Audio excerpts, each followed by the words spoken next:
大脚嘞，那走那么高，啥都打个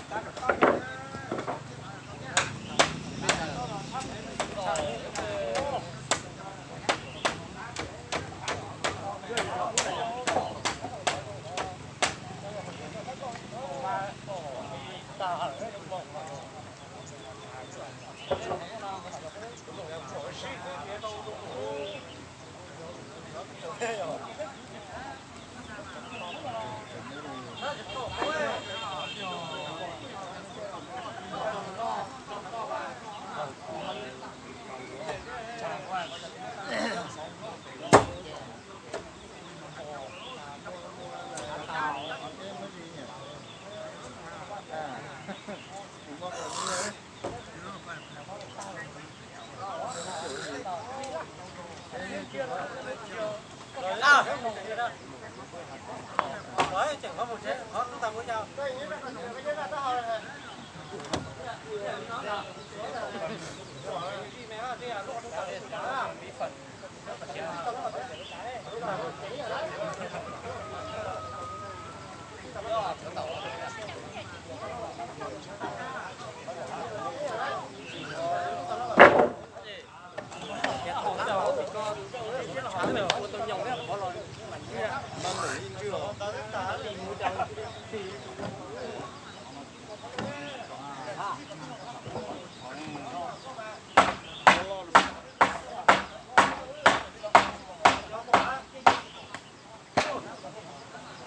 Con này đây rồi đấy, ta hò nhá. Cái kia con. Cái bên kia tỏ đủ rồi.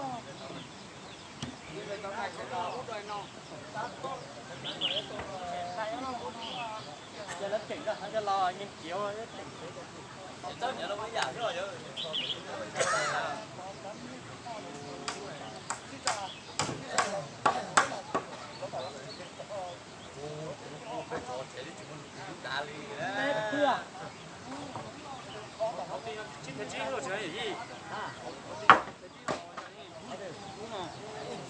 Chị cái xa gì đâu? Một là 1776 này à? Xong cái chế này. Dầu là 176.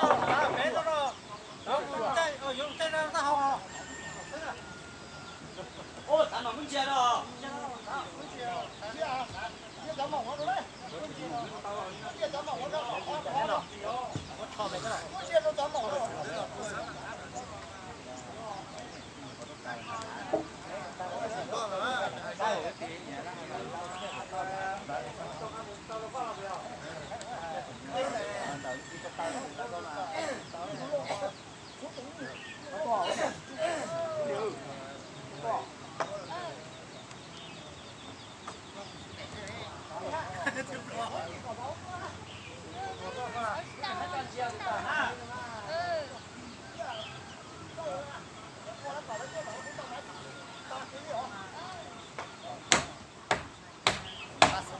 Nhỏ lên nhỏ ta nó tá lọc đến rồi bây giờ.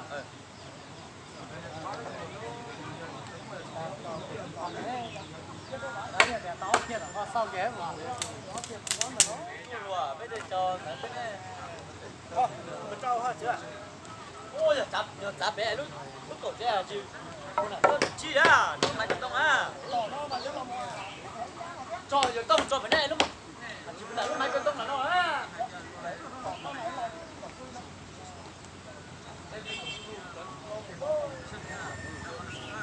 Cha nhà thì cô cho con cha rồi cái đồ đồ ta.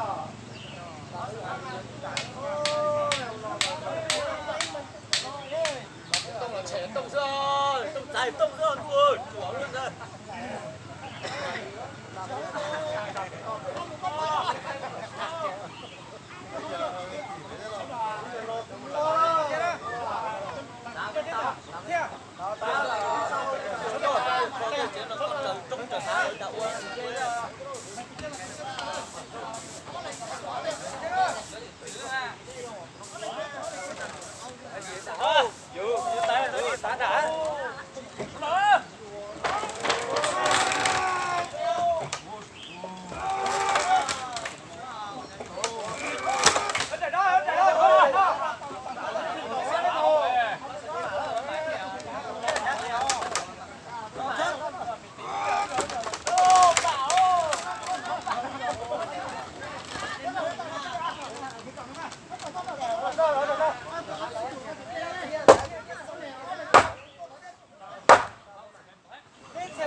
Mang cái phiết tao rồi. Tao anh chỉ chỉ mà kho. Siêu bố chế mà lúc chỉ sao rồi. Anh chỉ mà kho. Lo. Thế là nhiều tiền. Nhiều tiền chua lo. Tôi có. bây giờ thật sự là chỉ bác sĩ lý không cháu đâu mấy xóa thế này tôi mới nói về cái này có phải là con tụi mình lo à? tôi là nó rất cũng lo của tôi nó là Con là con này con mình sẽ bé cho phải nó mình sẽ tàu không mò. cho xin bia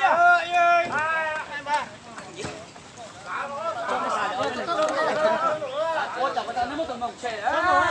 cái tụi nó cái chi cái tao Ta cũng mất tầm mỏng tròn nên nó thâu đấy. Chưa? Không phải đâu trong đây tụi nó có thể lâu là của ta mất tròn nên nó thâu hết mà. Nhá, ta phải nên cho chú ơi. Cái rồng rồi hủ nữa nè. Cha. Hết tiền lại đi à. Ra tụi bạn ơi.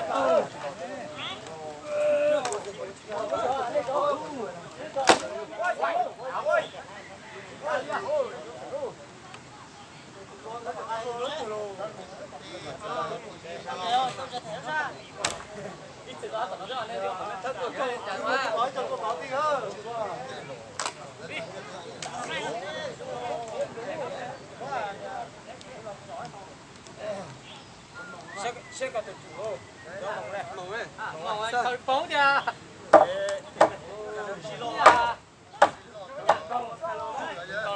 Nè.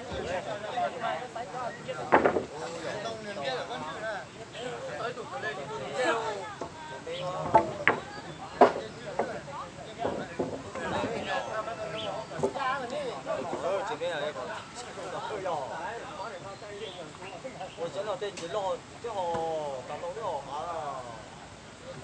rồi rồi.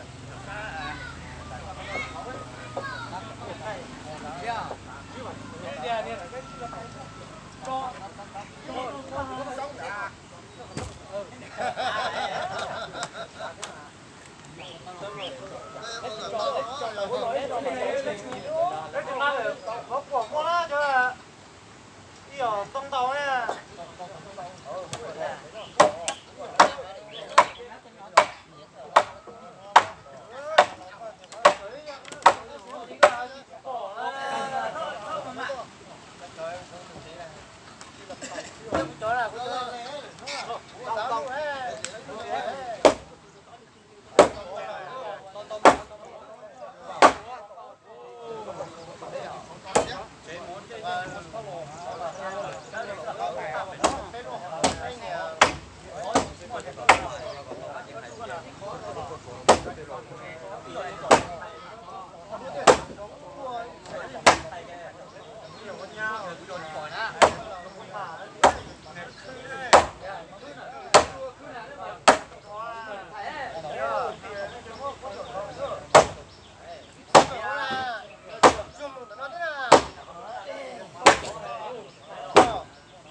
？Đó là giờ phải lấy tuổi hà.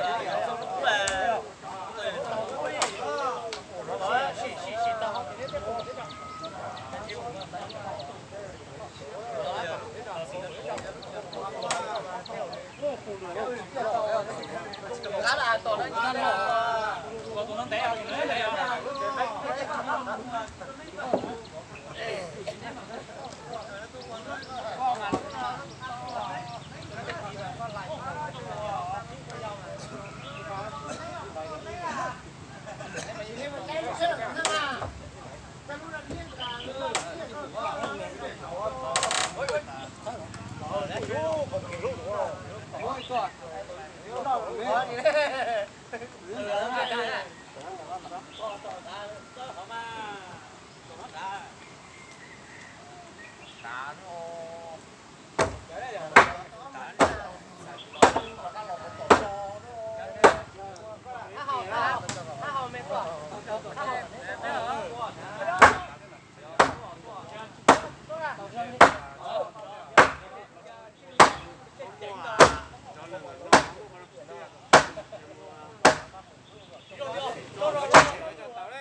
只要老姐夫，你走路走，我走，那个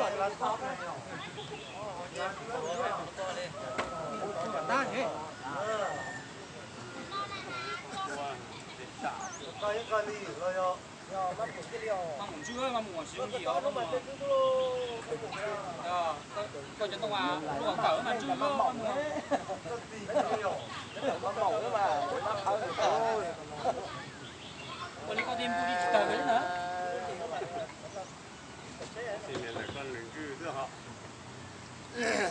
món lò này chỉ đi đấy đó coi nó mà cái nó cái rồi rồi cỡ rồi chú thì coi nó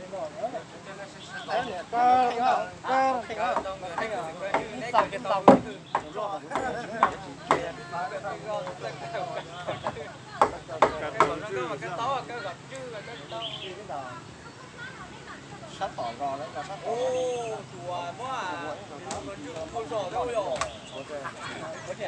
nhất nhiệt là có xong cái tạc kiểu cái điều nó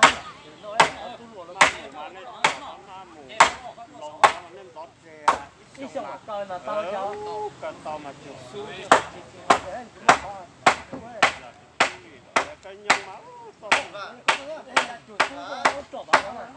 cho chết chán chuẩn lý à ít luôn lì cho mà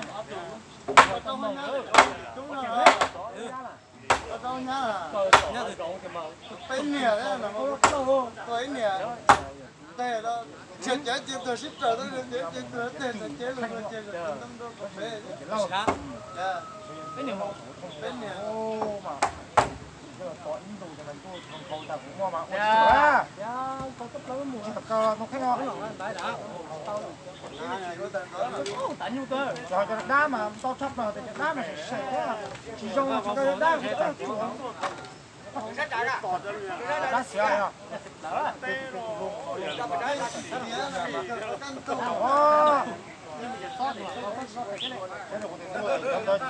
cha là chuyện cha rồi ngủ thì dành các kiểu mà đi chưa đi chưa chấm một cái đến mong à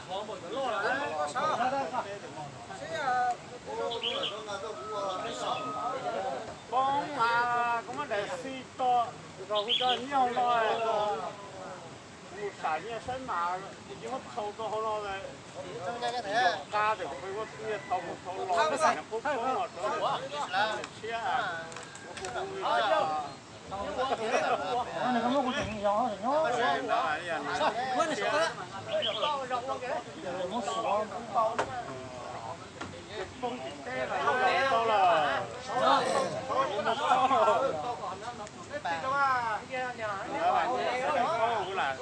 máy thế này nó sạc cái to lắm nó kia nó lụ nó lụ nó thì chủ muốn cờ cái gì giống như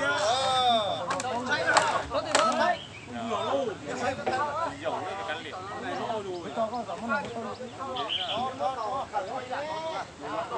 sẽ đời và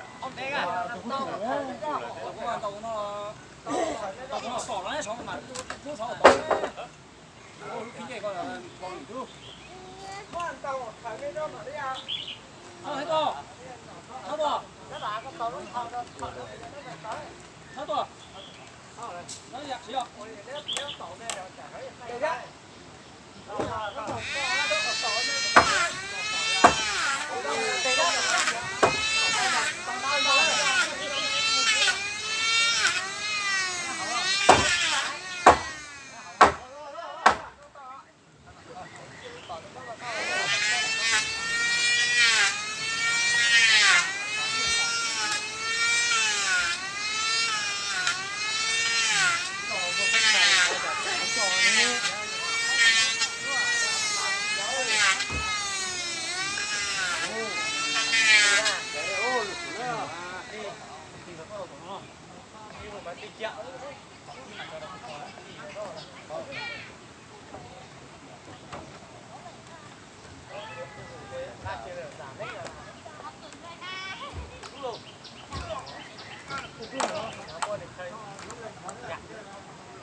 Hãy subscribe cho kênh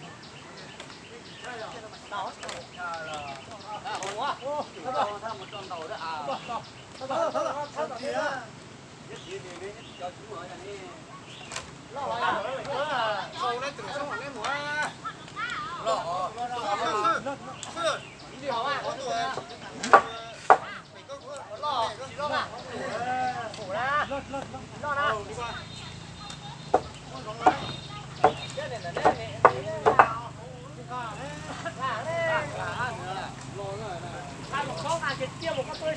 để không bỏ lỡ những video